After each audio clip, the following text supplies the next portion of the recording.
Wayannan kalamai ba cinyewa ke bayyana su ba. Addu'a ba za ta kawo ƙarshen komai ba tare da an tashi an yi aiki ba. Wannan abu shine abin da ke faruwa a Najeriya. Kamar yadda za ku ji Rariya sun kawo wannan labari.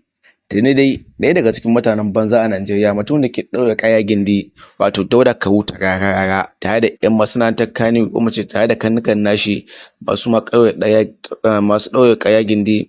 Wai tuni dai Alaramma da tawagarsa yayin yi wa ƙasa addu'a samun zaman lafiya. Dauda Kahutu Rarara ya yi tawagarsa na mutanen banza wanda ba su san darajar al'ummar Najeriya ba, sun ji yi wa ƙasa addu'a domin ganin cewa abubuwan da ke faruwa fa ya fara yawaita. Shi kanshi ya ɗauke mahaifiyar shi a 'yan shekara ɗaya da ya gabata, amma kuma hakan bai zama mai aya ba saboda abin da ake bashi na aljihun shi.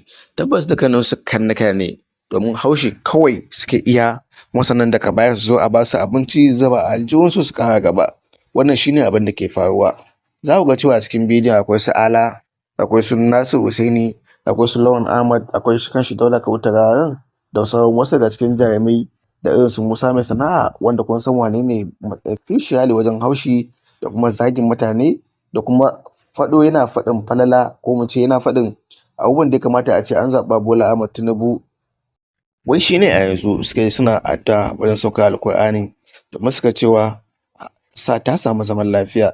Sai dai me, addu'a ba za ta yi aiki ba tare da an yi aiki ba, domin ko sahabbai da annabawa babu wani sahabin da ya ta yin addu'a ba tare da ya yi ana aiki ba, sannan kuma ya ce addu'a ta shi kawai ta tafi lokaci ɗaya. Sahabbai lokacin da ake cutar da su game da kafiran Makka, da sun sani sai su kwanta a gida su ta yin addu'a, ko su ɓuya su ta yin addu'a har sai Allah ya kashe waɗannan mutane sannan su fito. A'a, sun yi addu'a iya addu'a, kuma sannan sun fito sun kare kansu, sannan hakan ya sa addu'a ta yi aiki, Allah ya taimake su suka samu nasara. Addu'a za ta yi aiki ne idan har ka tashi kai aikin, sai Allah ya taimake ka ka samu nasara. Wannan addu'a ta taimake ka tare da ƙwarin gwiwa, tare da rage ma wannan wahalar aikin. Wannan shine amfanin addu'a. Ba wai kawai ka addu'a ka je kwanta kai bacci ba, ka ce Allah ya ma kawai aikin gaba ɗaya, ba zai yiwu ba. Domin ita duniya gaba ɗayanta dama struggling ce a cikinta. Dole ka tashi ka gwagwarmaya, kuma sannan ka fafata domin samun wani abu, wance domin samun yardar Allah, ko da ko addinin shi kanshi. Ba za ka kwanta kai bacci ba, dole sai ka tashi kai motsi da jikinka, kai Allah, kai sallah, sannan za ka yi addu'a.